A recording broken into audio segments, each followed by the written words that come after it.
Hello, I'm Mayor Tyrone Garner of the Unified Government of Wyandotte County, Kansas City, Kansas. Wyandotte County consists of the city of Kansas City, Kansas, Bonner Springs, and Edwardsville, and a small portion of Lake Quivira.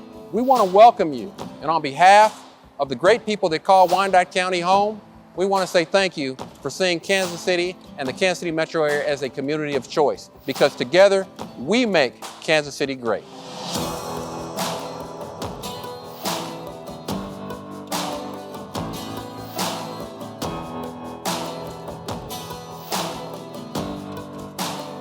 Welcome to Independence, the home of Harry Truman, who knew a lot about working together. We're glad you're here.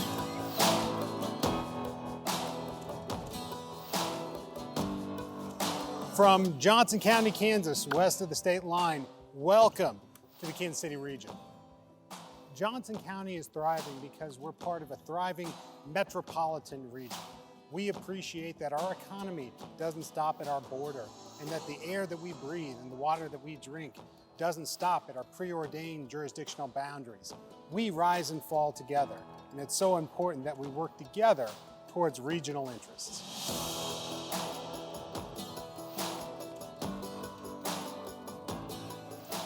This is Jackson County Executive Frank White Jr.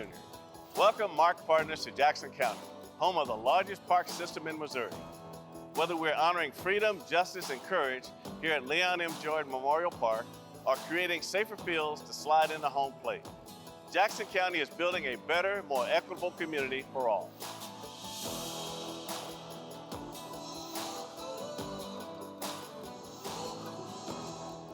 Hi, I'm Holly Grummer from Overland Park, and together we are Greater Kansas City.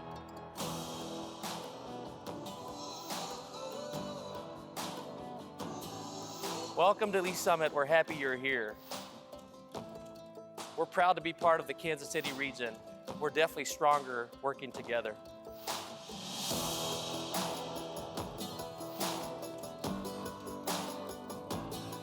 Hi, this is Scott Fricker. I'm Platte County's presiding commissioner.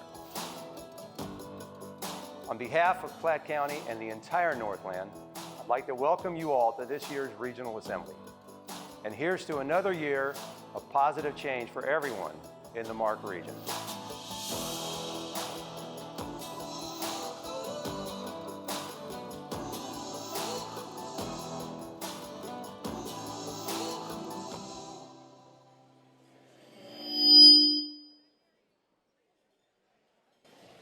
Good morning, and welcome to the Mid-America Regional Council 2023 Regional Assembly and Leadership Awards. I'm Carson Ross, Mayor of Blue Springs, Missouri. I wanted to be clear that I'm not the mayor of Blue Springs, Arkansas, or Blue Springs, Nebraska, or 6 other cities in the United States named Blue Springs.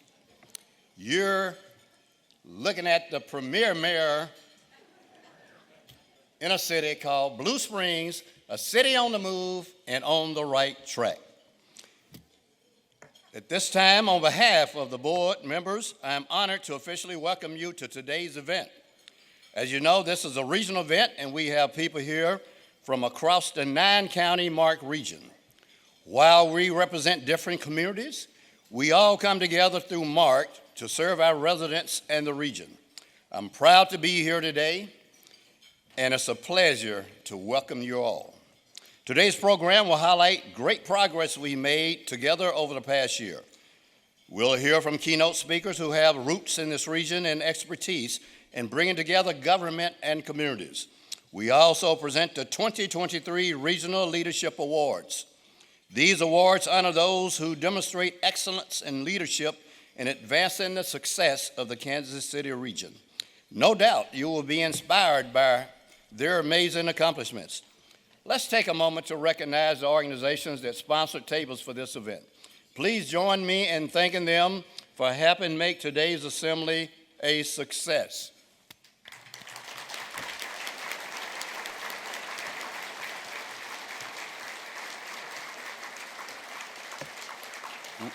We also want to thank one of our award recipients, the Parade of Hearts. for loaning us the hearts in the foyer, and we'll be hearing more about the regional impact later in the program. I hope you stopped by and took a picture by those that are presented in the foyer. I would also like to recognize my colleagues who are currently serving on MARC's Board of Directors. Would you please stand so you can be recognized? Members of the MARC Board of Directors.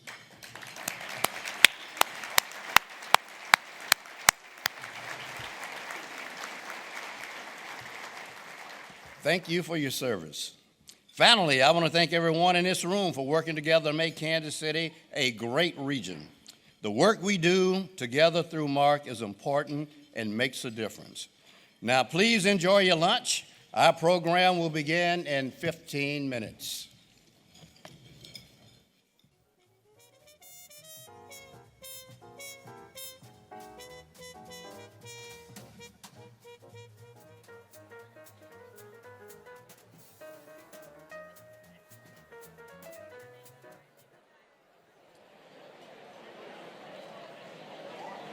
Folks, if I could get your attention a minute. I know many of you are just getting served your lunch, and I encourage you to continue eating and to enjoy your lunch, but so that we can get through the entirety of our program and get you out here on time, I'm going to go ahead and get started and share a little bit about what is happening with the Mid-America Regional Council. I am David Warm. I'm MARC's Executive Director, and it is my distinct pleasure to welcome you here today and to thank you for what you do every single day on behalf of the Kansas City region. The theme for our meeting today is building civic culture. A strong civic culture authentically and effectively engages citizens and leaders alike, fostering the relationships, common vision, and trust that enables us to make an impact on our communities and our region. Our speaker today, Valerie Lemmy, will remind us that in this era, when our civic life seems so polarized, that we can pull together in new ways to bridge the gaps among us, that we can build what she calls civic muscle that can lift us up to our highest possibilities. In this region, we have, in fact, proven that we can rise to our challenges. The work you two do together through MARC is a powerful example of our ability to bring diverse interests together, to engage, to build trust, and to change lives. In fact, last year we celebrated the 50th anniversary of MARC, and that milestone alone is evidence that we indeed have strong civic muscle. Our work together as a region is more fully described in our annual report. You'll find it in the lobby today. It'll be in your mailboxes this week or early next week or on our website. But I'm going to today just share a few of the important strides that you are making in 7 focus areas for our region. We continually update and invest in a long-range strategy for a balanced multimodal transportation system serving a well-connected network of centers and corridors and creating quality places. We strengthen transportation operations along key corridors, including deploying traffic safety solutions to reduce injuries and fatalities. We've worked together to take advantage of new federal funding to advance projects like the Bi-State Sustainable Reinvestment Corridor that will connect 3 downtowns. Many of you and your colleagues worked through our Transportation Committee to make decisions on millions of dollars of federal transportation funds for dozens of projects, including the new Buck O'Neill Bridge now under construction, and focused improvements that serve communities all across our region. We are working with Climate Action KC and many other partners to transform the metropolitan area into a more resilient, equitable, and healthy community by implementing the Regional Climate Action Plan. We lead public outreach to maintain clean air and water, and we're supporting efforts to make buildings more energy efficient and coordinating efforts to restore natural areas and extend trails and bikeways. And we work together to expand recycling, reduce food waste, and to divert waste from landfills. One of our core responsibilities as an agency is producing and communicating reliable data analytics in many areas, including the regional economy and the workforce needs in key industry sectors. We work alongside education leaders like Dr. Kim Beatty, who we honor today, expanding opportunities for residents to gain critical skills needed to meet regional workforce demands. MARC has a particular focus on public service workforce, partnering with universities on fostering future public service talent, offering new career support to Head Start families, and exposing our region's youth to public service careers. We have supported expanded training and technical assistance to disadvantaged entrepreneurs and small businesses, developed regional strategies to bridge the digital divide, and supported civic efforts such as KC Rising, where dozens of partners work together to foster inclusive prosperity. We work with partners to enable older adults to remain engaged, productive, and independent. Nutrition is a big focus of our work. We help families access healthy fruits and vegetables while meeting demand for home-delivered meals for older adults and people with disabilities. We have expanded regional capacity to provide tailored in-home supports for caregivers, older adults, and veterans that also enable cost efficiencies for service providers. We're also training community health workers, trusted members of the community who serve as a link between patients and healthcare organizations. MARC supports regional strategies to strengthen our early care and education system, recognizing that early learning and care is a prerequisite to prosperity. We provide training and technical assistance to improve the quality and care and education provided in home-based, faith-based, and small child care centers. MARC's Mid-America Head Start attends to the social, economic, and emotional needs of nearly 2,400 children and families, ensuring well child visits, immunizations, and dental care through collaborative partnerships. About a year ago, a new national 988 suicide and crisis lifeline launched.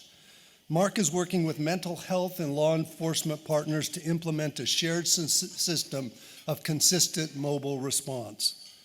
And our region's public health directors are working together to address the growing opioid overdose crisis. A cornerstone of our regional response capability is a state-of-the-art 911 system, which continually upgrades its equipment, training, and operations, and which recently extended the network to our neighbors in Lynn County. The region has one of the most effective and collaborative emergency response systems in the country through planning, training, and sharing information and resources. One of our honorees today, Chief Brian Diener, is one of the many outstanding emergency response professionals who lead this work. And finally, we work continually to strengthen the capacity of local government through cooperative efforts, including the Regional Housing Partnership. Along with Westin Kansas City, we are bringing together diverse partners to expand the capacity of our regional housing system to preserve and produce more housing of more types at more price points in more places.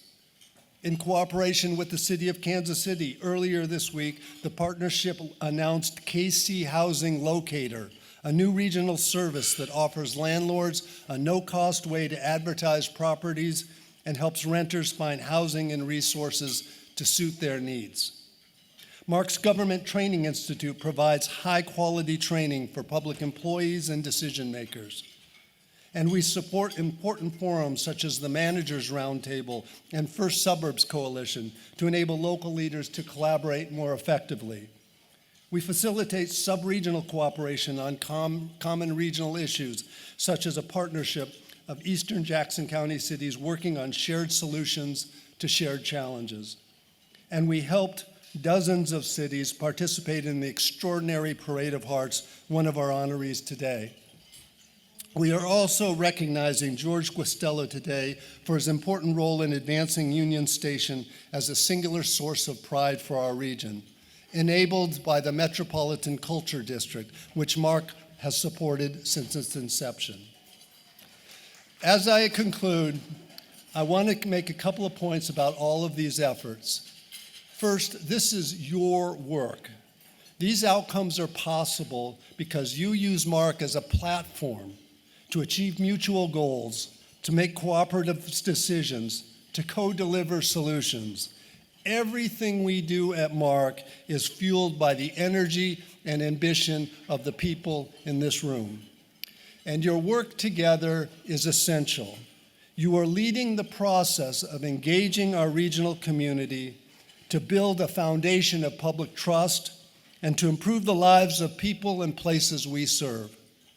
You are building a strong civic culture that has never been more important as we work together toward our highest possibilities. Thank you.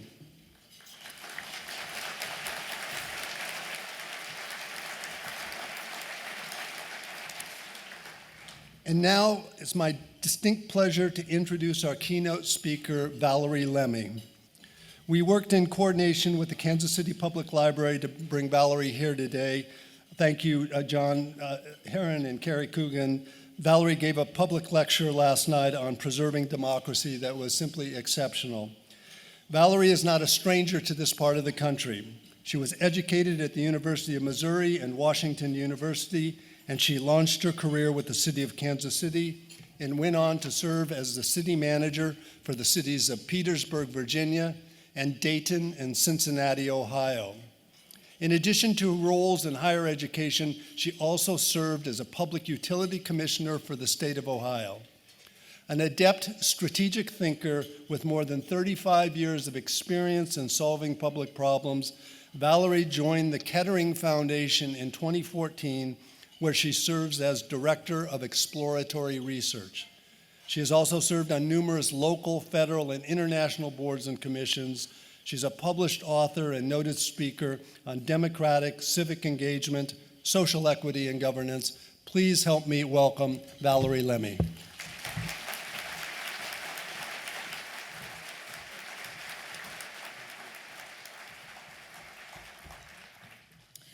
Well, good day.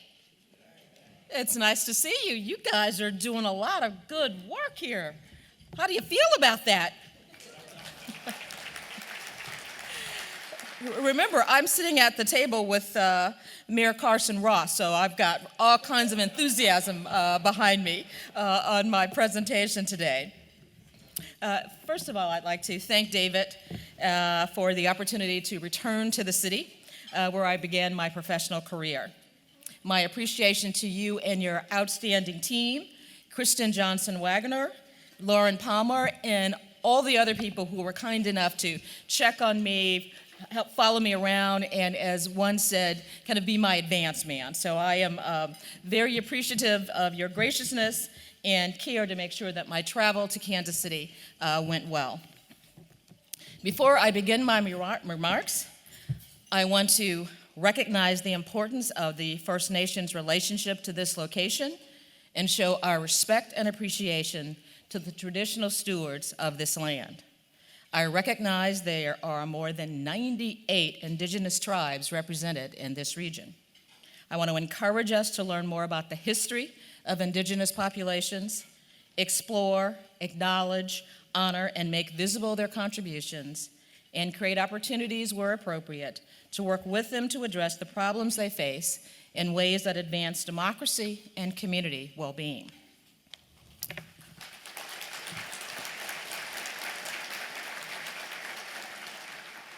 After the speech at the library yesterday, I was really impressed. A Kansas City employee came up to me and said, you know, great comments, but we're doing all of those things that you said here in the city of Kansas City.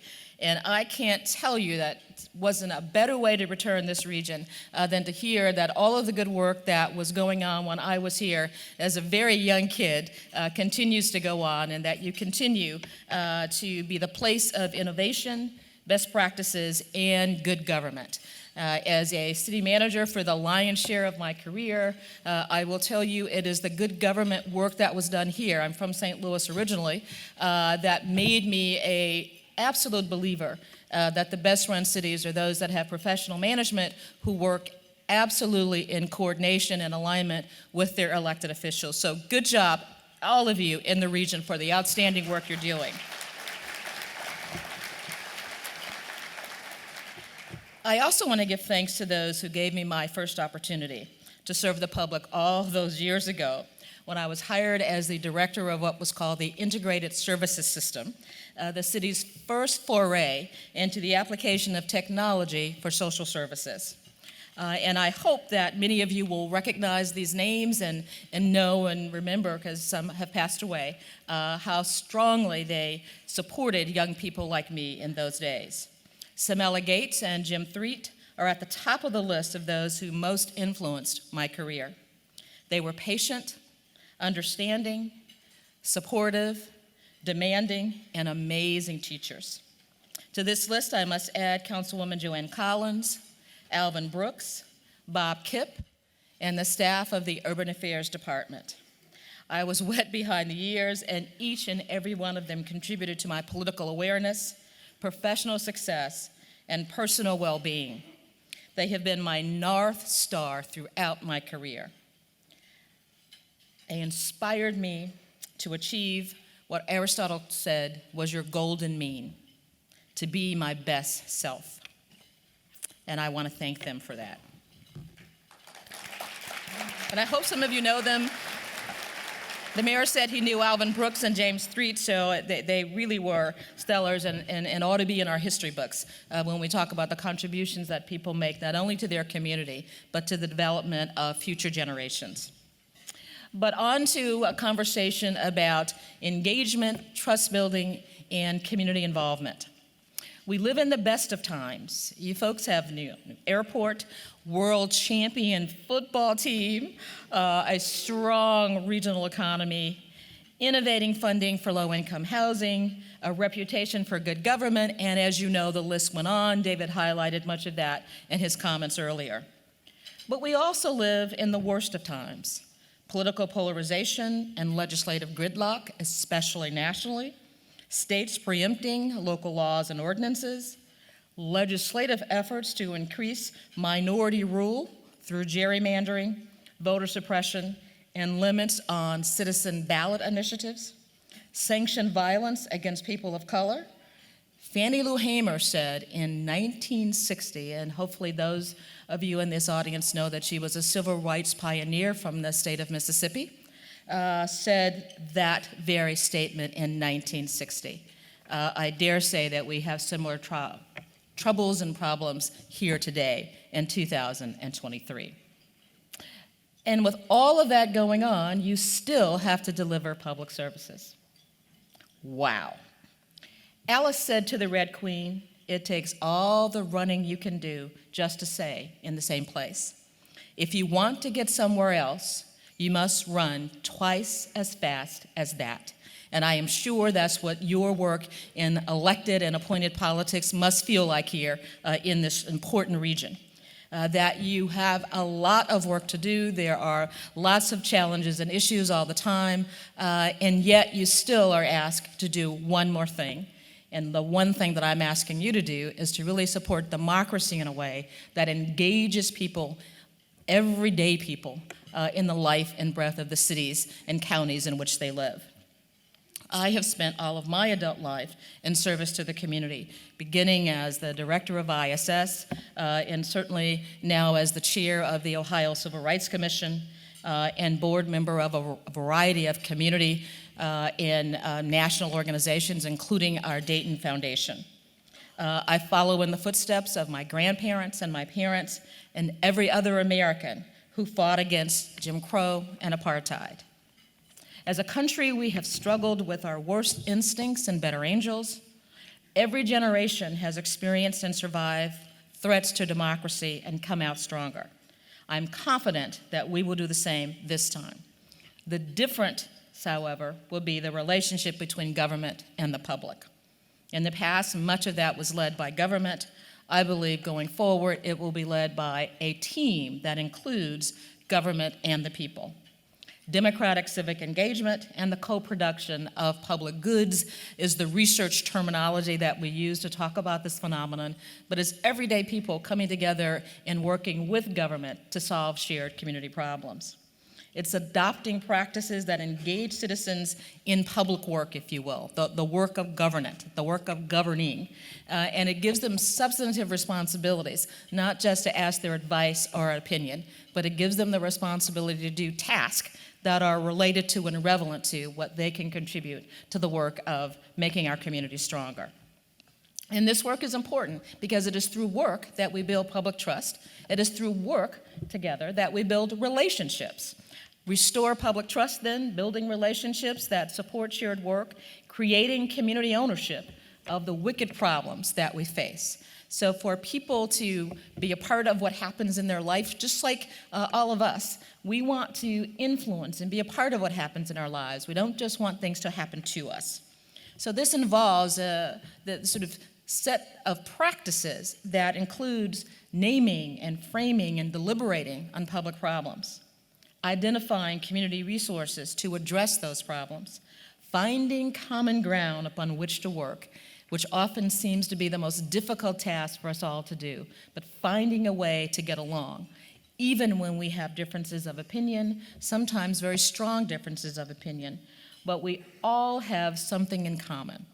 Every place in the world I have ever been, people care about their children, and they want their children to have a better life. I can't think of a better foundation to build new relationships and working relationships than to think about what we can collectively do that supports the education and the well-being of our children. Sometimes that's the best place to start. But acting and learning together is really the key. Creating a culture of civic engagement, that civic muscle that David referenced in his comments. We are the only country in the world where we don't know each other. The next door neighbor, many of you in Kansas City may have less of an issue in this region, but I sort of know my neighbors in Ohio, and I sort of wave to them across the divide of the lawn. But if you ask me their names, I probably couldn't tell you. I would recognize their faces. And as there are community problems, I tend to go online to Nextdoor to see what's going on, rather than engaging in conversations.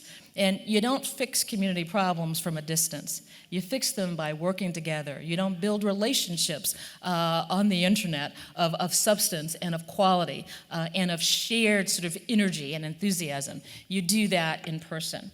And so to build a culture of civic engagement, it means that we have to work differently than we may have done in the past. And I'm excited to say that not only are you doing that, but there are cities across the country, and it's cities and counties, it's local government, it's regions that are really leading the way of change and are going to be in the forefront of strengthening the democracy we have and getting us past the travails and the threats that we see today. It's going to happen here with people like you in this room. I have examples that I'll share briefly of Arlington County, Virginia, Gaithersburg, Maryland, Hampton, Virginia, Sanford, Florida, Cincinnati, Ohio, Stockton, California, Decatur, Georgia, and the list goes on. Places where elected and appointed officials are working together in innovative and really creative ways to do things differently and to engage and work with people and communities in different ways. I invite you to think about the first task we have being to invite people back to the Agora, to the Civic Square. Over the past years, I certainly, as city manager, following in the good light of Bob Kipp, thought that my job was to do what was best for people in the community. And I worked really hard every single day of my career to do that. And then one day I had an epiphany. What if I worked with people rather than just for people? Could I make a difference? And boy, the difference it makes when you engage with people in working on the problems that they care about. And time doesn't permit me to give you a lot of examples. Afterwards, we can have a chat if you'd like. But working with people really changes the narrative, and it provides the entree to bring them to the table. People care about relationships. They want to be involved. They care about what happens in their community. They live there. But they want to have a substantive role. They don't want to be an advisor. They don't want to go to charrette and put something on a Post-it only for it to be ignored or never to be told what the outcome was. They want to be an active participant, and they have the resources to do that. Sometimes it may be something as simple as historic memory about a community. Other times they're physical and academic assets that are available to them, and there is associational life. You know, people have a life and they do things every single day that doesn't involve government, and because we're not involved, we don't often think about the resources that they have that we can take advantage of. One of the communities I like to talk about in this regard is Hampton, Virginia. Years ago, they had a historic African American school that was about to be closed, and the community residents, the neighborhood residents said, you know, this school is just too historically important for us to close it. We want this to be a part of our community life. So they negotiated with the schools and ultimately with the city of Hampton and came up with an agreement where the residents would be volunteers of a city-owned property that they maintained and they renovated to accommodate it, a recreation center. So the city neighborhood folks were the volunteers that ran the programming. The city maintained the building. And 20 years later, that facility has a variety of different programs. It still has community volunteers and is one of the strongest community centers in that part of Virginia. So people and government working together to co-produce results of fantastic outcomes for young people is the work that I'm talking about we need to do more of every single day and find not an example in our community, but hundreds of examples across our communities. Some communities have lots of practice, however, in working together, and some have none. You as leaders have to work with those who don't have that and create civic spaces for learning and experimentation. Start with that low-hanging fruit, something easy to do. All of us like to see some success. Certainly when I was a young employee here in the city, I was given a wonderful opportunity to work on a new housing federal grant program. And the idea was that those who lived in conventional public housing, those high-rise buildings that you used to see, could manage their own buildings and properties. They didn't have to have just outside management. They could assume the responsibility for the places in which they lived. For a 21-year-old just out of graduate school that read all these fancy books about how to solve public problems, I couldn't believe my luck. I got to work on this demonstration program to help people help themselves. I was so excited. And so I went in and I told these folks all the things they needed to do to take control over their lives and to run that property. Needless to say, the Housing Authority director was ready for my hide, and the residents complained to him that I was crazy and had these wild ideas, and they didn't know where I came from. So I mentioned that Samela and Jim Threet were very patient and really supportive. Well, they supported me through the reality of not everybody thought my ideas were wonderful, nor did they believe that you can go from having no responsibility to all responsibility without any transition. I also recognize that the real art and challenge of government is about politics. And I don't mean politics with a big P. I mean the politics of people working through differences and challenges in a way that everybody sees themselves as getting something out of the equation. And it is, while enthusiasm is important, it is not enough. You really need to have experience, you need to build relationships of trust, and you need to recognize what people can really do by themselves and what they need your help as public officials and institutions to do. And that's what I'm encouraging you to think about. And communities that have been marginalized, communities that don't have the practice of working together, what is it that can be done so that they develop those practices and begin to take responsibility? And when you see them, they're knocking on your door to say, we need this in our community, we have done X, and we're hoping that you will help us with Y. That's co-production. That's the idea of people working together to solve shared problems. An example is in Dayton, where the community came together and said they wanted to have community gardens. They were in a food desert. They didn't have access to fresh food. The closest grocery store was the 7-Eleven store on the corner that didn't really sell anything fresh, and certainly nothing that you'd want to have your kids stop every day for breakfast. And so the community gardens, believe it or not, led to an effort to have a grocery store, a co-op where the people who lived in the neighborhood became owners of the facility with philanthropic support and business support and government support. That's happened. And now there are 2 more co-ops in the works, supported again by philanthropic donations, but more importantly, the sweat of the people who live there. It's a co-op, so they're owners, they're contributors, they're stockholders. It's a place for not only them to shop, but a place for them to meet and chat and get to know one another as neighbors. Involving people in planning and budgeting is well known. We've all heard about the initiatives, but I'm talking about service provision, kind of a new frontier of engaging people, not just about how you spend money, not just about where XYZ building or projects should take place, but in fact, what are the everyday services that they can help with? It requires all of us and all of you to step out of City Hall and County Hall and your office buildings and begin to really work in communities with people. You can't build a relationship when there's a wall between you. And this is especially true for appointed officials who tend to be more comfortable inside the bureaucracy. But leadership going forward requires all of you to spend some time outside the bureaucracy working with people in communities. You need to begin to think of yourself as democratic connectors, fostering democratic practices, that naming and framing of issues in communities that I mentioned a bit earlier. You need to be leaders of innovative programs, and you've got a head start on that already, and new ways of funding the work to be done. Not all of it is going to be able to come from government. Philanthropy is rethinking how it funds in the level of funding it provides communities. Proximate grant making, trust-based grant making is the term of art. If you're not doing that here, you should.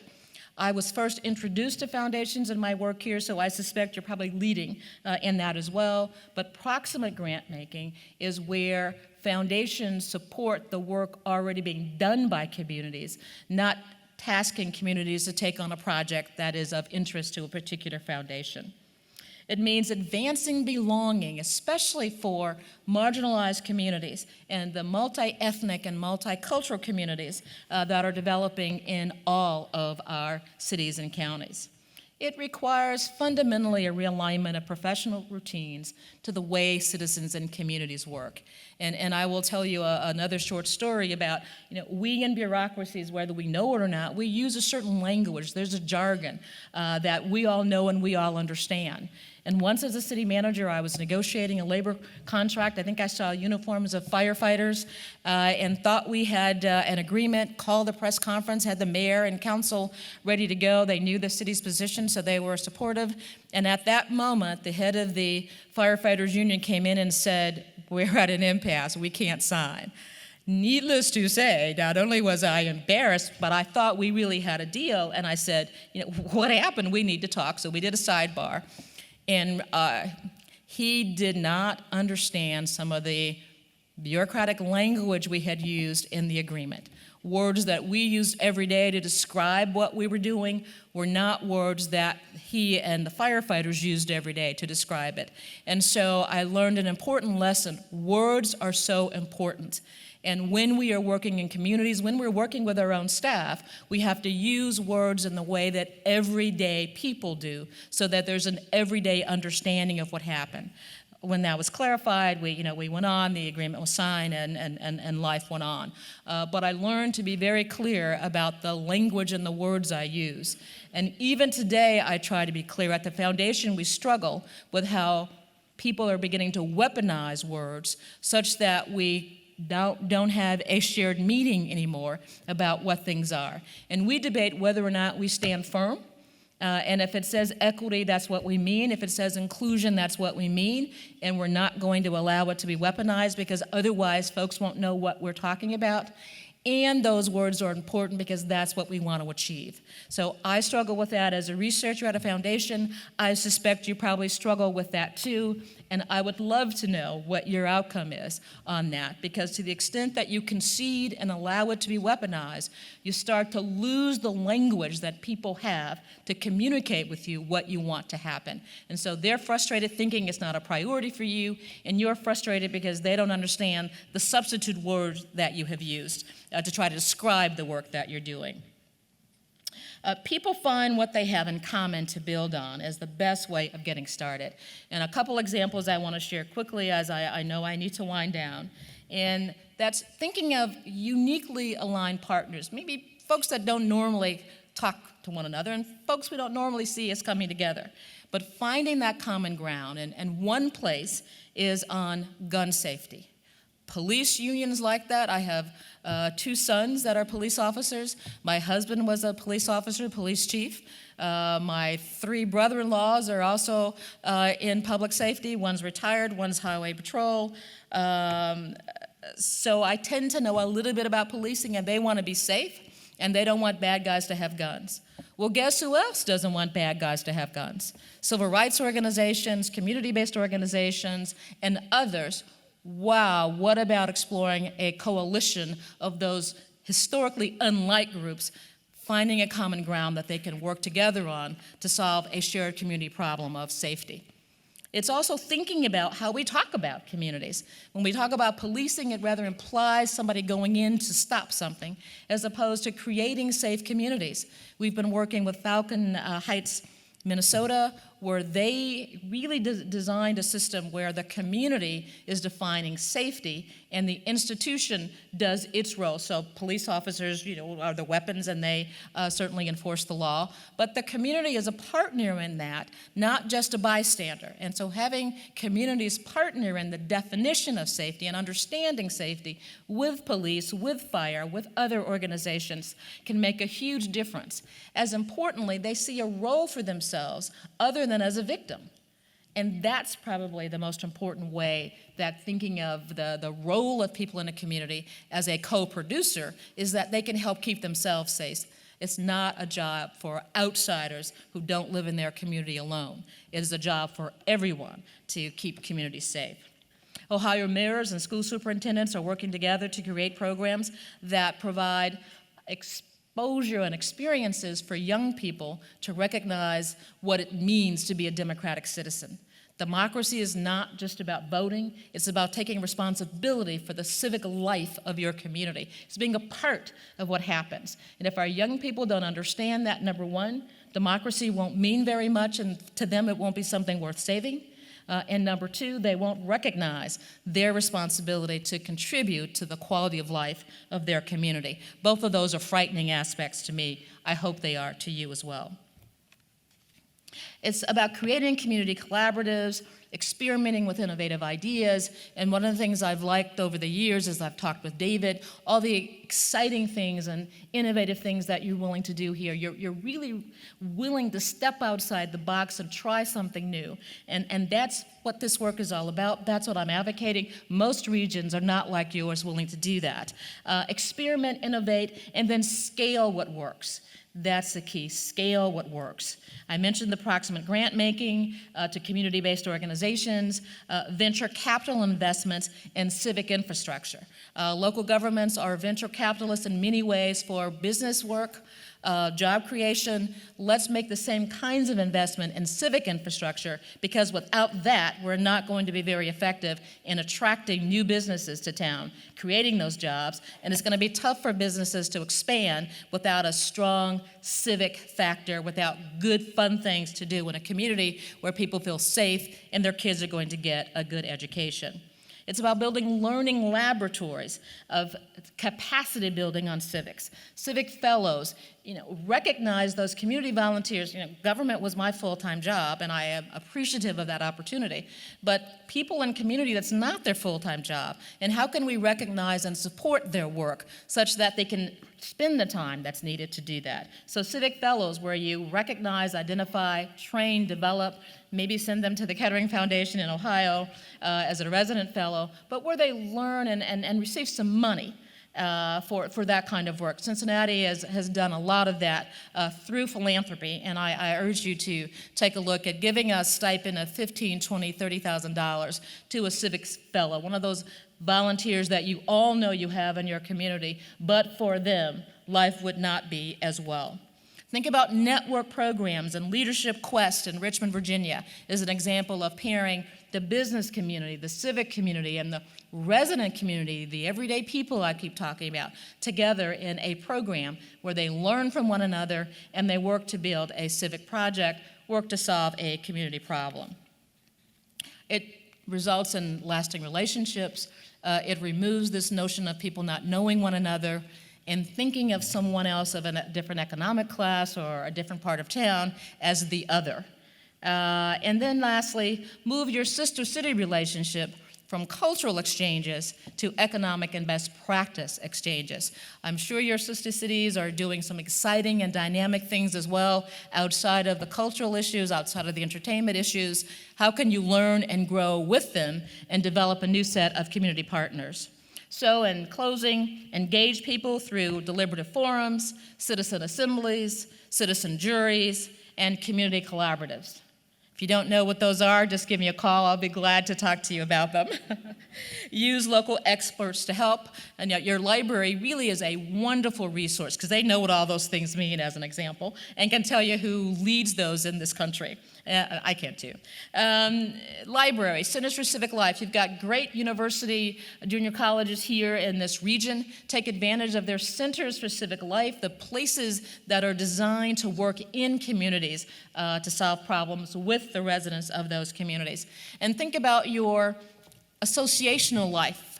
League of Women Voters. We have a huge challenge in our state in Ohio. It's called State Issue 1, where the General Assembly has called a special election in August where they plan to encourage people to vote for an issue that would practically nullify any opportunity for citizens to put a ballot issue forward. So it's a pretty big deal, and the League of Women Voters are at the forefront of that fight. Use your league and other kinds of resources. I happen to belong to a sorority. I don't know if there are any AKAs here, but if so, Kiwi, shout out to you. But use the civic assets and resources in the community. Sororities are about service. We may wear colors and do a little singing every now and then, but we really are about community service. So take advantage of that and use those associational resources, especially in marginalized communities where they may have a stronger relationship than government. Be the frontline defenders of democracy. Somebody's got to stand up and do it, and it's not going to be anybody better than you. You are where the people are. And people respect you, they care about you, and they trust you. What better voices in support of democracy than your own? Arlington County, Virginia, as an example, has a huge public engagement program, both online and in person, and it's not only their relationship with people in the community, but it's in county government. Every employee is a part of that relationship, building with those in their community. Philanthropy, we're changing too, we're learning, we're growing. Make sure you're in touch with what that is. Make sure you're taking advantage of those resources. We've created a fund in our community. Dayton has probably 150,000 people. Right now, that $6 million fund is supporting community-based work. Rather than public-facing work. It's community-based work. And we really are excited about the potential and the possibilities there. Miami Valley Regional Planning Council, one of your counterparts, they took on the issue of race in our community. Like many in the country, black people live on the west side of town and white people live on the east side of town, and a river is in between. And they started by taking on the issue looking at redlining practices in the 1930s and 40s. And they did such a good job in giving people a chance to have a conversation about something that was easy to touch and to feel and to understand. The role of the federal government, certainly the role of banks and local government in supporting a system of apartheid against people of color in the financing industry, in the housing industry, and created a PBS film that is an award winner. So download Redlining in Dayton and see how people began to have a conversation about race, Following the work of the Regional Planning Commission, Montgomery County, the largest in our region, declared race a mental health problem, allowing public funds to be used to begin to talk about solutions, what can be done, particularly for mental health kinds of issues as people struggle to deal with historic harms. So don't let others weaponize the language, as I mentioned earlier. Create more on-ramps for the frustrated majority and the overwhelmed and disconnected minority to work on shared problems. Use social media as much as you can. In that campaign I mentioned on Issue 1 in Ohio, so far to date, $9 million has been raised for communications and 5 on community organizing, to tell you the import, even at the community level, on communicating with people to make sure they understand the message and the word is out. And do online meetings. When we had a pandemic, and I think you're one of the communities on the National Civic League board we looked at. During the pandemic, the city of Kansas City had a lot of online meetings, and you could attend what would otherwise be in-person meetings, so city council meetings, committee meetings, and you have such a huge turnout, people who can't physically get there, but they can look at their, on their Zoom at work. With the kids in the other room taking a nap, they can listen and participate and know and learn about what's going on. Zora Neale Hurston said, "There are years that ask questions, and there are years that answer." Through your continued work in democratic civic engagement, fighting threats to democracy, anomie and efficacy, strangers, people not knowing one another, but advancing belonging, equity, and inclusion, you will successfully tackle the wicked community problems that you face. So make this your year of answers. Thank you.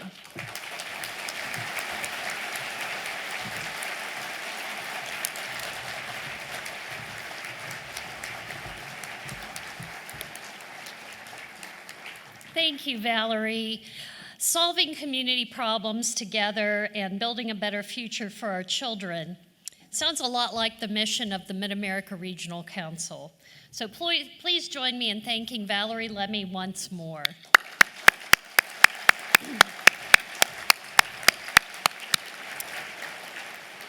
I'm Janae Hanslick. I'm a Johnson County, Kansas Commissioner, and I'm also the first Vice Chair on the MARC Board. I'm thrilled to open the awards portion of today's program because each year MARC recognizes people, organizations, and initiatives that demonstrate exceptional leadership in serving our greater Kansas City community. Earlier this year, we asked for nominations from the community, and you shared your thoughts. The MARC board officers had a very difficult task in selecting just a few award winners from the many people and groups who are doing important and exceptional work in the region. The honorees we are recognizing today have made especially significant contributions to the region, and it is a pleasure to celebrate them. However, before we move ahead, I'd like to take a moment to recognize a fellow MARC board member who has truly dedicated himself to his community and the region. Mayor Mike Boehm, can you please stand up? I think you're over there. There you are.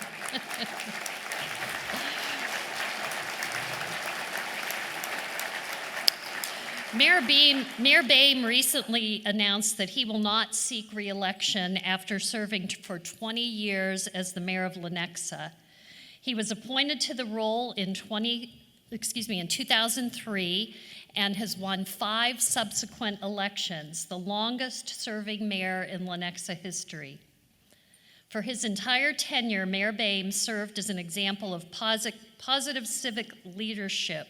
He's been a strong regional partner who consistently demonstrated collaborative leadership working with other cities, the county, and across the state line. He has achieved wonderful things for his own city of Lenexa while also bringing innovative ideas to regional efforts. And on a personal note, I had the privilege of working with Mayor Boehm when I was the director of Safe Home Domestic Violence Agency. He was very supportive and helpful in some very significant changes that we made in that organization. So I can personally attest to his commitment to our community. We know there will be many more accolades to come, but we couldn't miss this opportunity to thank Mayor Boehm for his service. We wish you the very best in your adventures ahead and look forward to what that might bring. Now let's begin our award presentations.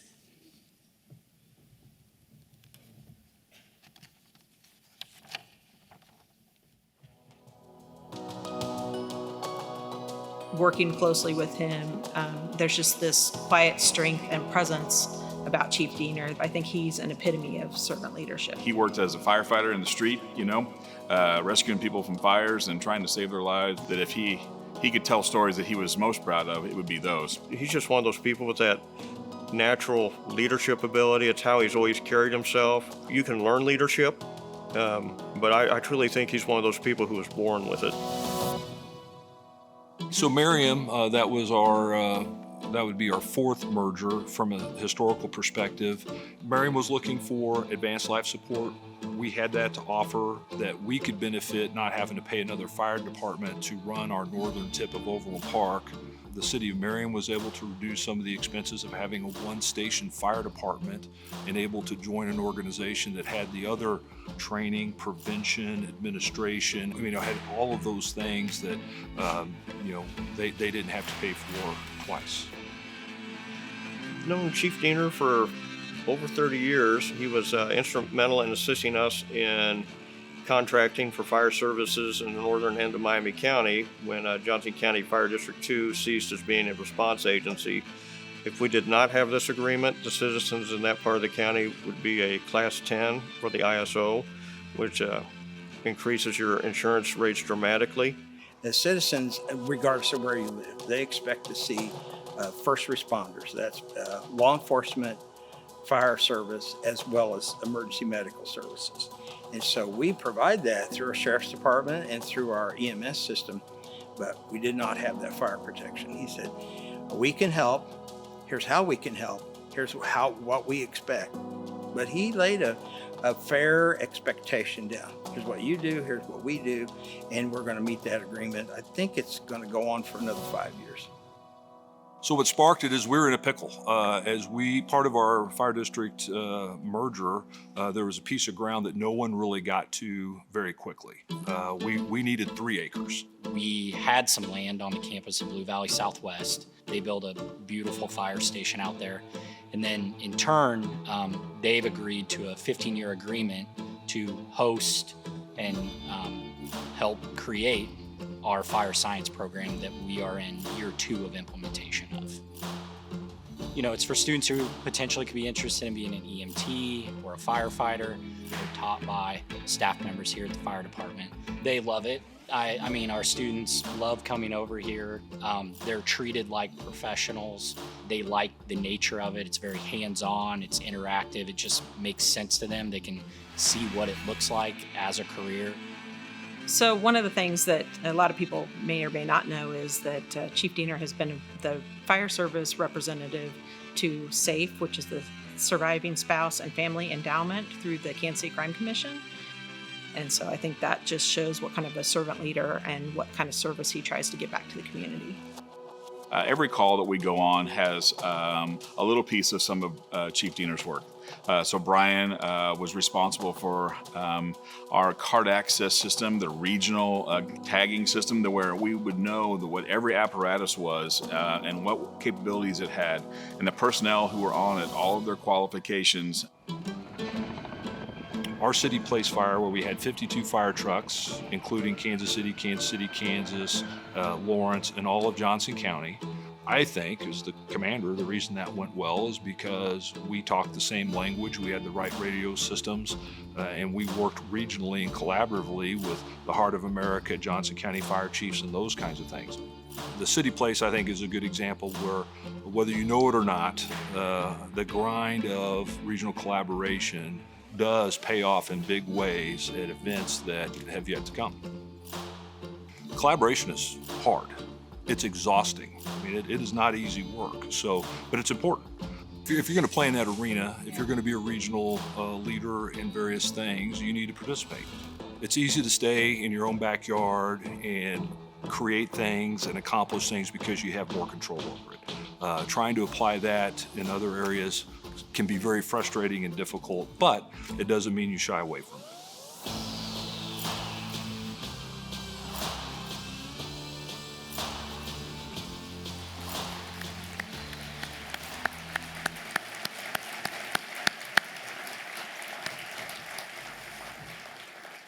Collaboration is exhausting.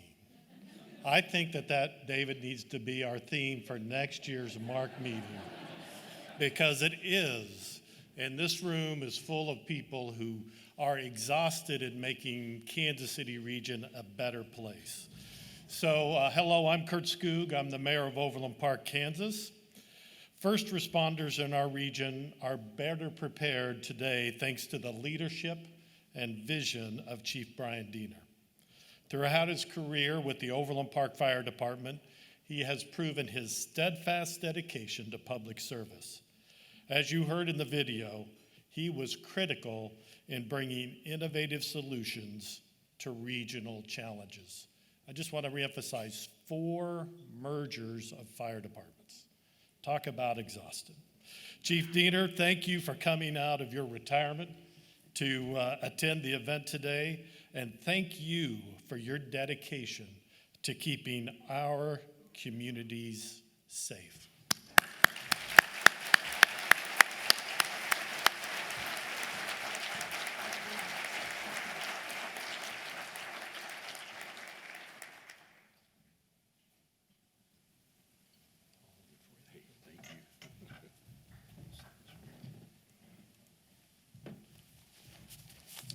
Well, thank you, Mayor.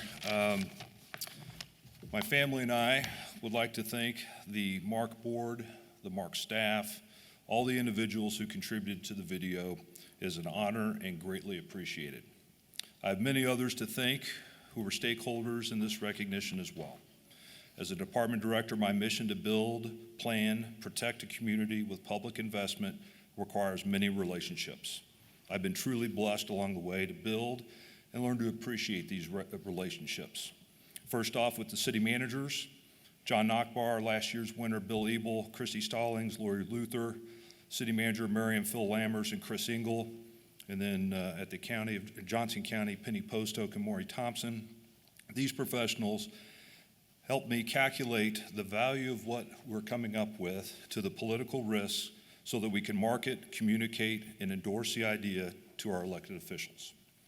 Again, I've been blessed to have great elected leaders. Mayor Gerlach, Mayor Skoog, Mayor Sissom, and Mayor Pape with Miriam, and Commissioner Eilert as well. They've been very supportive of these innovative initiatives, as well as our public safety chairs, Holly Grumert and Paul Lyons here today. Once we get the green light, then the work begins. My peers help to flesh out the details. Overland Park and Merriam executive leadership teams, including legal expertise, finance, HR, public works, police, planning, IT, and emergency management. And then once that plan is ready, it was executed by the most talented team of public safety leaders pound for pound, the Overland Park Fire senior staff, led by Deputy Chiefs Kusick and Deputy Chiefs Long. So as I mentioned, things are hard, but any idea for change needs to take root, and you need fertile ground to do so. That's why I'll be forever grateful to the value-driven men and women of the Overland Park Fire Department who possess the culture to lean in and to produce changes for the best interests of the people we serve and the public's trust. So as I mentioned, collaboration's hard and exhausting, and there's a lot of times that have those meetings you feel like you've been frustrated and you've lost ground, but looking back, the relationships and changes made continue to pay dividends. And I'd like to thank Marlene Nagel and Aaron Lynch for their work in the trenches to keep all of us focused. OP has benefited from a lot of this work. MARC's route traces back to the Southwest Boulevard fires, which killed 6 firefighters, and you had dispatch centers trying to connect with other agencies to call for help. When we called for help, we had 52 fire trucks show up, as you saw in the video. That is a product of work like this. We're one of the regional hazmat teams. After 9/11 and the explosion in '88, and the work for Smokey Dyer, trying to take all these resources and share them collaboratively and regionally.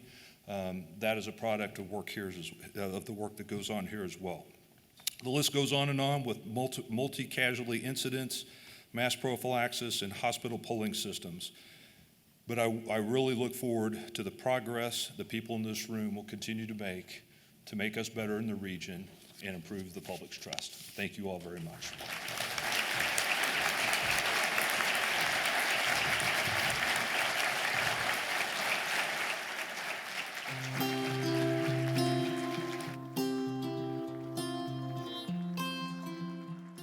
She absolutely is a transformational leader. You know, a lot of what she does, I mean, when you think about it, is really life-changing for the students. When I have seen her with the students at the college, and the way they just come up to her, speak with her, engage with her, you can tell that she has that instant connection to the student, and they feel like they are a part of the community. Yeah, and I think back to the unique position of the community college. We can take a student after 1 year with a couple $1,000s investment, and they can graduate from our programs and go out and get a starting job paying $60,000 or $70,000. And Dr. Beatty has really led that charge. Transforming MCC means to me that it is different than when I got here. It's better than when I got here. We've been able to transform our facilities to create a 21st century learning environment for teaching and learning for our faculty, our staff, and most importantly for our students. We've got the J.E. Dunn Construction Laboratory over at the Advanced Technical Skills Institute. We've got the Burns and Mack partnership over at the Penn Valley campus. The Blue River campus, we've got the electrical line program in partnership with Evergy, and our students go and they intern over the summer and get jobs. The Full Employment Council is in place. That's a workforce board that's designed to bring workforce to the city. The KCADC is responsible for recruiting new companies that come into this area. And so with us at the table, we partner with them. So those partnerships are crucial, not because we benefit, because we all benefit and the city benefits in the end. We are preparing students, serving communities, and creating opportunities for all. We're proud to be your community college. The city of Smithville and also our school district, our students use MCC. Our city a few years ago, we put in a budget program to pay tuition for our police officers. And we put it in the budget as a pilot program to take individuals that wanted to become police officers, pay for their school, send them through the full training. Now they're full-time officers at the city. We've used that about a half dozen times, and it's worked out really, really well for us.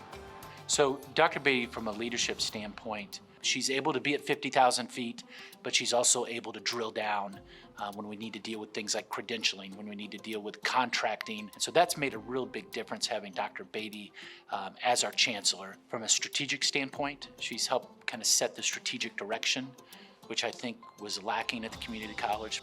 I mean, Dr. Beatty has done a great job dealing with challenges. In the forefront of that, obviously, just in the last few years has been COVID, and how we were able to pick up and just immediately continue to offer classes and education to our students, I think is a real testament to Dr. Beatty. Well, she is the first Black woman who has achieved this success in our community. That is something to be so proud of.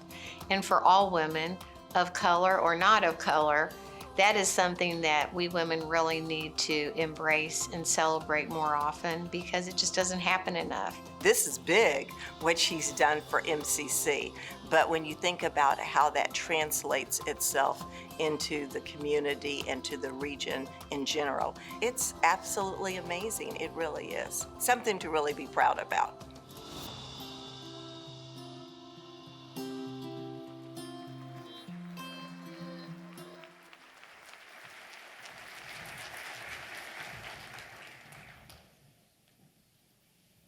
Good afternoon.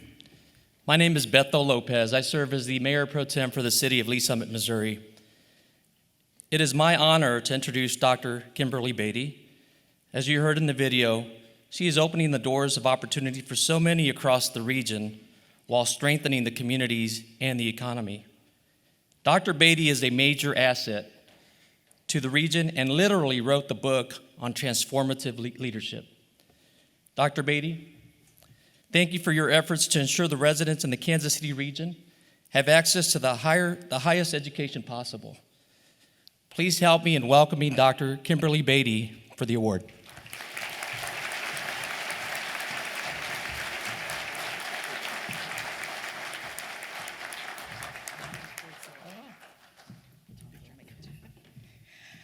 Well,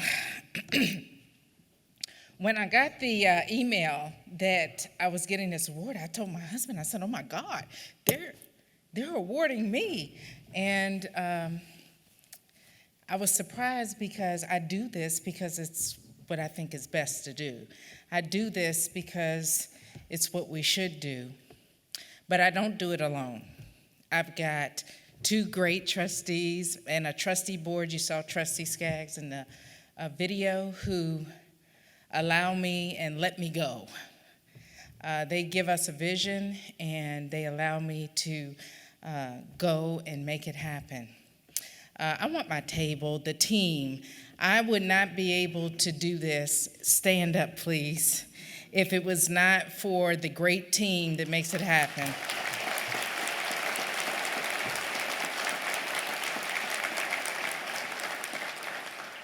Transformational leadership is hard. Woo, is it hard. But I'm fortunate that I have a great husband and a great mother who I can come home to and they say, how was your day? And sometimes it takes me a minute, but I have great shoulders to lean on and great support from them, so I really appreciate you as well.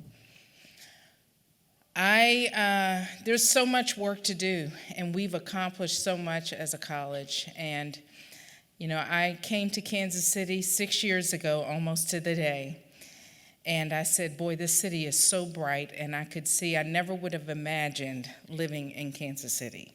Because we always tried, if you look at my career, I've always lived below the 40, because we both came from cold places, and so we said we would always live somewhere warm. But immediately when we came and had the interview with the board, we fell in love with the city because we knew it was a gem.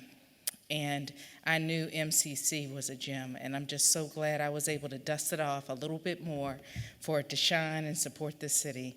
Thank you so much to the MARC Association and their board for seeing how much of a gem MCC is and how it shines for the city. Thank you.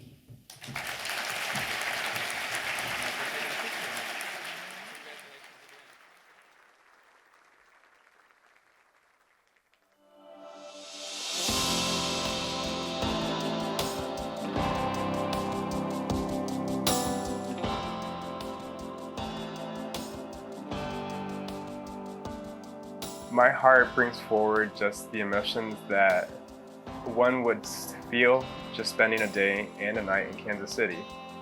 Whether it's the music, the art, the nature, and then the fountains as well.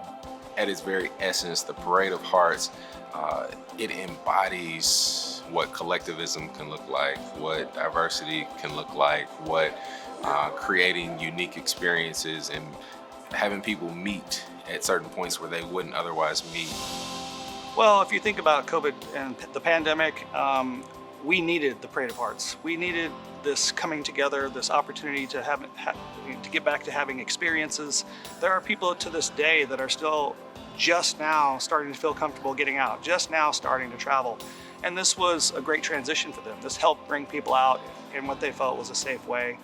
I think that the hearts in the project and the bringing together of the artists in the community was probably the most important thing we could do coming out of COVID. A side benefit, which turned out to be spectacular, was the fundraising aspect of it. There are so many worthy causes out there. You know, it's almost like Union Station. It was the poster child for Bi-State. It made sense because it touched all generations and touched everyone from the region. And I think the Hearts have allowed us to do that again and to have some good come out of it through the fundraising aspect of it, as well as just cherry on the top. To think that the dollars raised are going to help those most affected by COVID and the pandemic. It's fitting. It fits what the goals and objectives were of the Parade of Hearts, but it also made it that much easier for us to want to get involved. I think one of the things that was amazing about this event is how the leaders of Kansas City believed in an idea when it was just an idea. And they believed in the impact that it could have and really helped show that we are the heartland. And that, those leaders stepped up. Everyone put all their agendas aside. Everyone made this thing happen. A lot of hard work. And I think it was because they understood the mission behind it, the purpose behind it was to unite our region. And we saw it happen. Everybody wants to be seen, everybody wants to be heard, valued, and considered. And I think that's what being inclusive is about. More than anything is just recognizing each one of us, that we have a soul, that we have humanity. I've never felt more valued as an artist than through this experience. This area of Kansas City has often been labeled as the dividing line of Kansas City, and that heart really dispelled that notion, along with so many other beautiful efforts that happened on it, and it has exposed people to just the luster and the beauty of the east side of Kansas City. There was a lady here a few weeks ago, and she came by with her whole family. They spilled out of a minivan, and then their eyes were focused on the heart, and then they kind of just started turning around like, wait, what is this? And they were reading the window, and they were like, smoothies, fresh juice, and making a mental note to come back. Last year, there was a visitor that came from Johnson County, and she said, you know what? If it weren't for this heart, I wouldn't have known about this place, and this smoothie is delicious, and we're grateful to visit you. So there was multiple of those encounters, if you will. I think Kansas City has a huge heart, just period. Everybody knows it and feels it.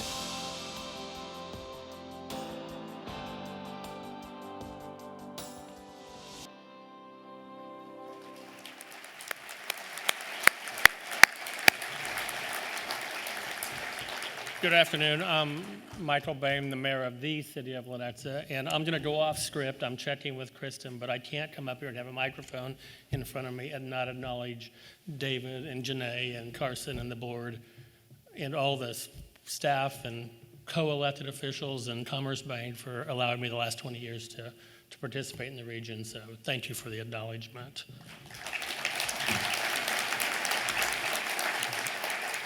The Parade of Hearts united our community right when we needed it most by uplifting local artists and supporting those most affected by the pandemic. The Parade of Hearts brought people together and lifted our collective spirits. I cannot wait to see what they have coming up for us in the future. We're excited to have members of the Parade of Hearts board here to accept the award today. Please help me welcome Jen Nussbeck and her fellow board members to the stage.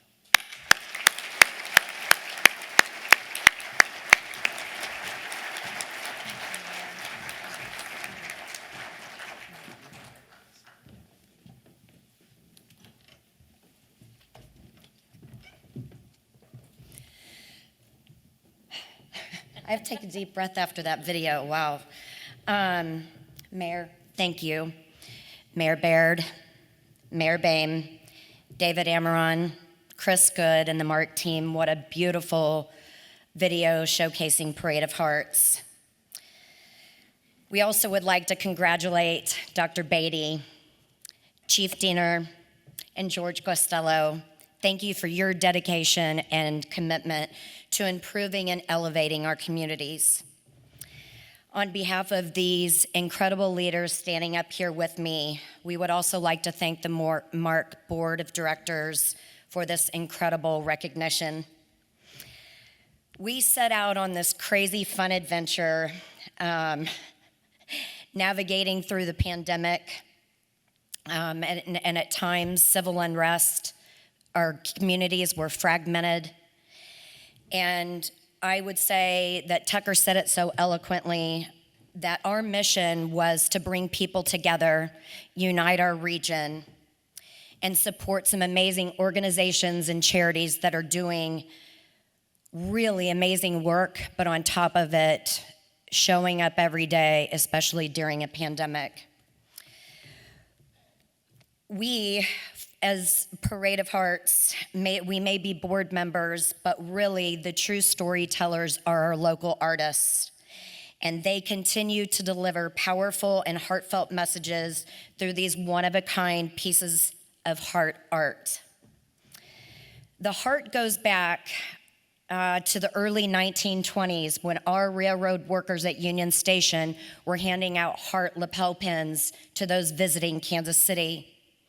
We also know that heart in the 1940s was the iconic Casey heart donning the Monarchs jersey. And Parade of Hearts is very proud that we might be a small piece of this heart-rich history.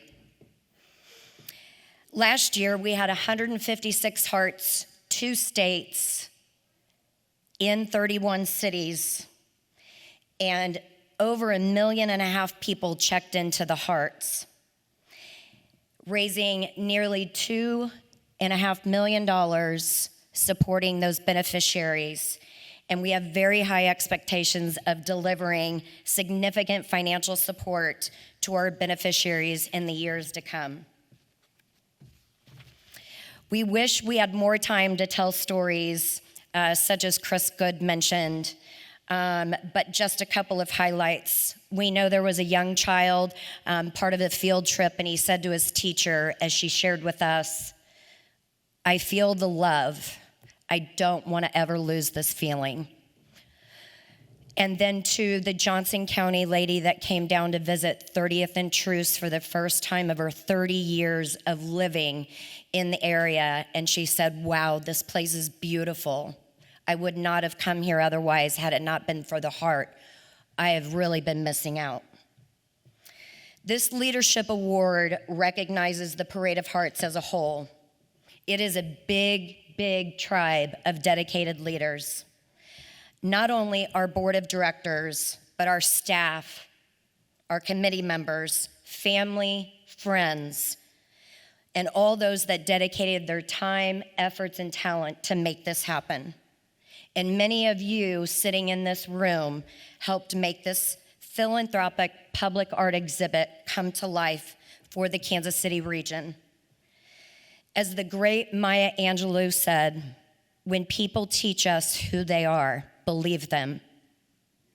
And for that, we believe everyone from this great region showed the rest of the country how we were unifying, compassionate, philanthropic, and we showed up in big ways with great pride, representing that we truly are the heart of America. From our heart to yours, thank you very much for this honor.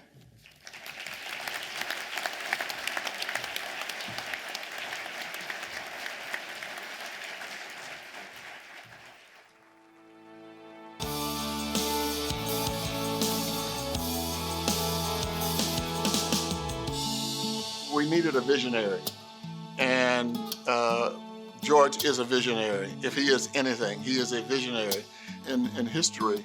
He's going to be remembered as a person who helped make things happen in Kansas City, and for the region. I smile because I think when people hear his name, that's what often happens. George's leadership, if nothing at all, is full of energy. He always has another idea. He always has a bigger idea. He always has a better idea. And that's really one of the great hallmarks of George Guastello. When you think of Kansas City and you think of Union Station as the visual voice of our community, it's a responsibility that I don't take lightly, and that this place is seen all over the world by everyone, and they're welcome here. Everyone, this is Kansas City's home. Many times when I walk through the Grand Hall, I think of my grandparents. They came to the United States in the first wave of immigration in the early 1900s. And it's our job to tell those memories and tell those stories. We had presidents that walked on these floors. We've had common people that left here to go defend us against every major war over the last 100 years. We've already had the biggest celebrations in Kansas City's history, 800,000, 2 NFL Super Bowl parades, 1 World Series parade. We only care about Union Station because it stands for something more than an icon. It stands for the people and who we are. Well, you know, Union Station has been saved twice. In 1996 by the voters, when the voters decided to dedicate sales tax to renovate this building. And the second time was in 2008 when George came to operate Union Station. He definitely is creating a sustainable Union Station. Compared to when he came on board, we couldn't hardly pay our bills. And today it is extremely, extremely successful. You just look at all the people that came back to go to Auschwitz, and then you look at the recent NFL draft and all of the people that came for that. This has just become a true icon of Kansas City. George is by nature a promoter in the best sense of the word, and he does have a sixth sense about what the public is interested in. And whether it's the dresses of Diana or Auschwitz or Spider-Man, he knows how to generate interest, and then he knows how to market it. It's one thing to bring fantastic attractions and for people to have fun, but he does it in a way that he paints a vision for the station that people understand. He builds relationships better than anyone. I really mean that I've seen. These are hard events, attractions that he pulls off, but he's able to bring people together believing in the power of the station, its role. You know, George came to this job with a unique background, understanding what it takes to build civic infrastructure, and not for it to just last for 1 year or 2 years, but to sustain itself. Also, his history of leveraging relationships in the region for joint benefit. For example, the new Science City, partnering with Burns and McDonald and other charities and companies to leverage the importance of STEM education to build an amazing place that even my grandchildren love to come to. George came in and we essentially gave him a blank sheet of paper and he began to fill it up with his great ideas. And then with the ideas, he had the wherewithal to put meat on the bones. You know, you get the Chamber of Commerce to move their office in the building. That means you already have a connection with the corporate community. And then you go out with things that nobody ever thought we'd ever have in Kansas City, Missouri. I mean, who thought a dinosaur would visit Kansas City? I think what George Westello has done at Union Station is really the essence of regional leadership. He's found a way of bringing the whole community together, whether it's for celebration, as a gathering, or as an important event, or education, or science, whatever it might be. He's created something for all of us in the region to enjoy for many generations in the future. This is Metro Kansas City's home, and it always will be. And that's what Union Station stands for: determination, innovation, creativity, and really a dogged determination that Midwest value to succeed.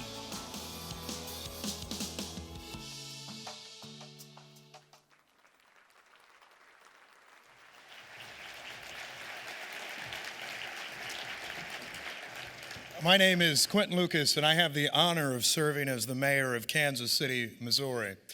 And I will just share a few short vignettes about George, because as you know, he is one of the more entertaining and best dressed people in this entire region, and I wish not deprive you of him. I got a chance actually to know George as a fellow greater downtown dweller. I in the 18th and Vine area, George, I believe in the Crossroads. He would walk his dog, I would run by. And we started to talk. We started to talk about the progress that we're seeing in Kansas City, our optimism, his ideas, his ambition, and like a good salesman, always his encouragement to come to Union Station to one of the important exhibits coming through. We've seen George build what I think is an exceptional chapter in an institution that's been part of Kansas City for generations. As was mentioned in the video, there was much exceptional work done by many to make sure Union Station could be preserved. But George, each and every day, continues to build the stories and memories that will help us preserve Union Station for another century ahead. During the pandemic, George stepped up to leadership, as many of us who were on those Mid-America Regional Council calls might know. All of the different regional leaders, as we were coming up with plans and ideas and wanted to figure out how to communicate around so many disparate voices and different political views, George was one who brought us together. And of course, we've seen the big events, the great exhibits, and others, but the real joy that you see in George is his creativity and his love of opportunities for everyone. This year, not just because I guess he was contending I was getting older, he invited me to a New Year's Eve celebration that ended at 6 p.m., which is exceptional, by the way. We did a ball drop. My son was there. Hundreds of children from around our region and really around the country were there learning what Union Station is all about and truly learning what the spirit of Kansas City is all about. On a day in which we have celebrated the Kansas City heart in many ways, the Parade of Hearts, our pins, all that we do to bring everyone together, there is no better champion for the true heart of our region, Union Station, than George Costello. Congratulations, sir.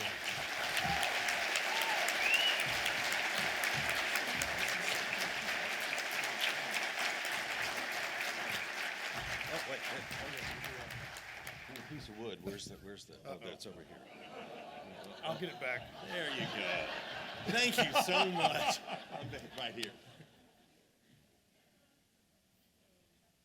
Thank you, Mayor. Please. Thank you. Oh, that means an awful lot to me. Mayor, thank you so much. You left out one story, which was the very first football game that we went to together, but that's a whole different story.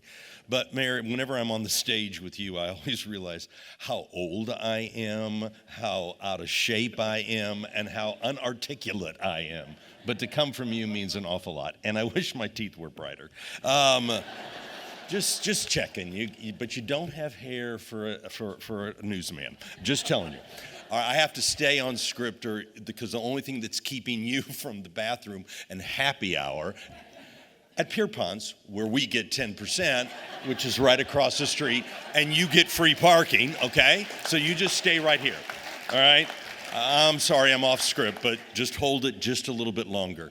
I want to thank a couple of people, all of you first, but I would be remiss without thanking the people that I've worked with for 30 years at Mid-America Regional Council. David Warm, you are a kind human being, and I've learned a lot from you. Thank you so much. You look good for 30 years older. And my beloved Marlene Nagel, Marlene, wherever you are, please, you are standing up. We love you, Marlene. Okay, I know it's mean, but she is a sweetheart, and you know when you get the hands of Marlene on your hands, you love her. And then last but not least, Frank Link, you taught me so much about the economic world, so thank you so much. All right, back to the script. First and foremost, my sincere thanks for a truly wonderful recognition. You know, it's my passion and privilege to lead a team of professionals that are right over there that I can't thank you enough for, who care deeply in the importance of our city, our history, but more importantly, about science. And it's an honor to accept this on behalf of everyone, I say everyone, that has helped Union Station become, and what we all envisioned some 27 years ago, the passage of Bi-State to help renovate the historic Union Station and to build a world-class science center. Included in everyone are the individuals in this room, our elected officials and our local governments, then and now. Our board of directors, who are amazing people and professionals, our professional staff that I've said, our volunteers, the corporate community that came together to raise $100 million to save Union Station, our members, and over 2 million people that walk on our hollowed marble floors every year. And even 54 million people that watched Union Station around the world as the backdrop for the NFL draft. That's pretty amazing, considering that only 20 million watched Prince Charles become king. So I just telling you that right now. But we need to get him in Kansas City. So if you know him, bring him here. We can get a bed for him.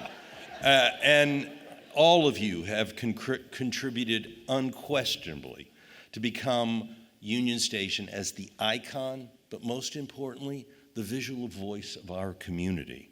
It is truly a bi-state success. And I will tell you, when I first started, we were not allowed to use the B word because it represented failure.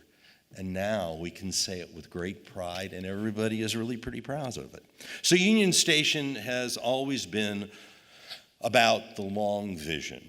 Those early dreamers that turned to the 20th century to push to create Union Station for 150,000 people to be the center of transportation, they took the long vision, the long look.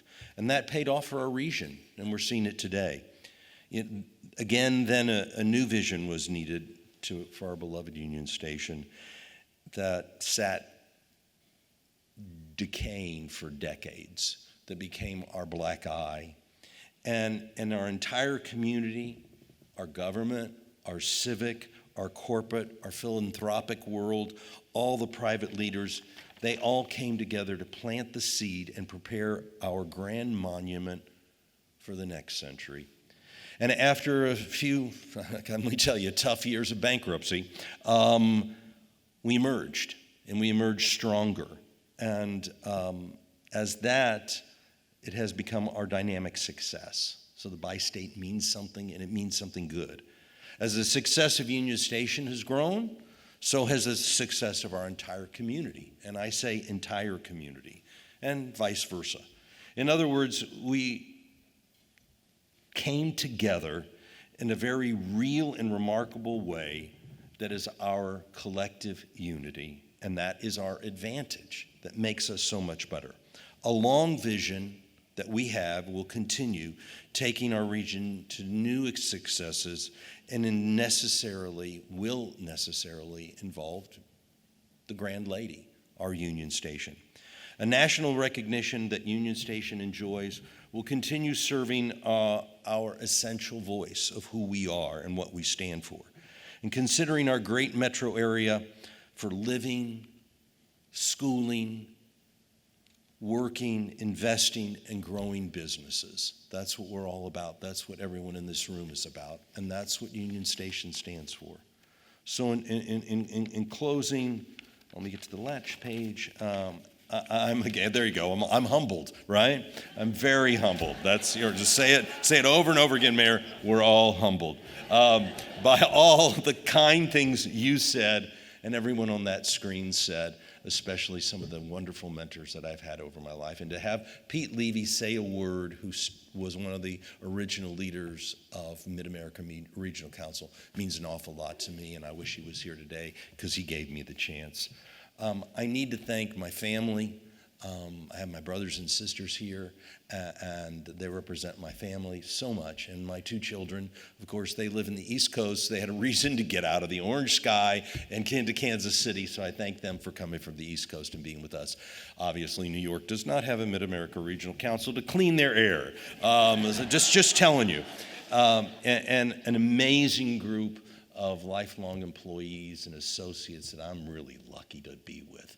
I'm so sorry that they have to work with me, but I'm really lucky to work with them. And they have the vision and the fortitude to see opportunities, to nurture them, and they take that long vision that we all must have.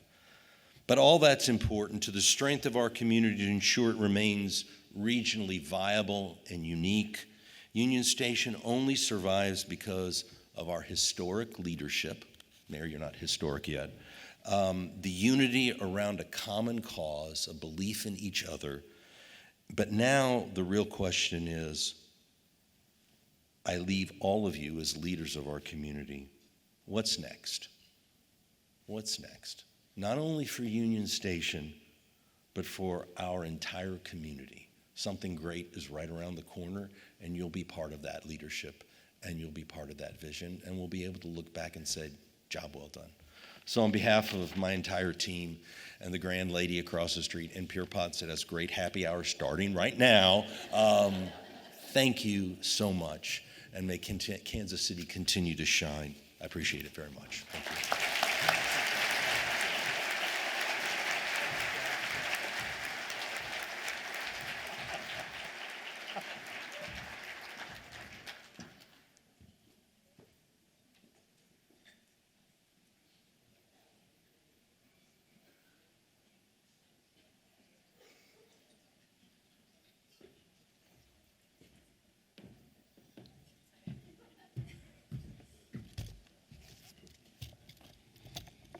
Let's give another round of applause to our 2023 Regional Leadership Award recipients.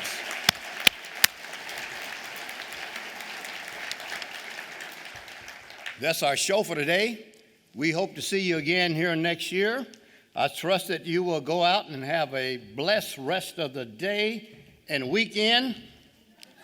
Thank you for coming. God bless you.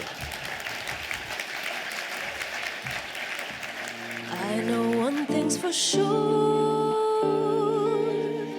you've got to start where you are, and every step of the way, I'll be there to help you along. Think of what we could do when we reach for the stars, when the weight of the world gets heavy. Together we stay strong, and we found a new way to connect from afar. We found a new way to grow with the changing sea.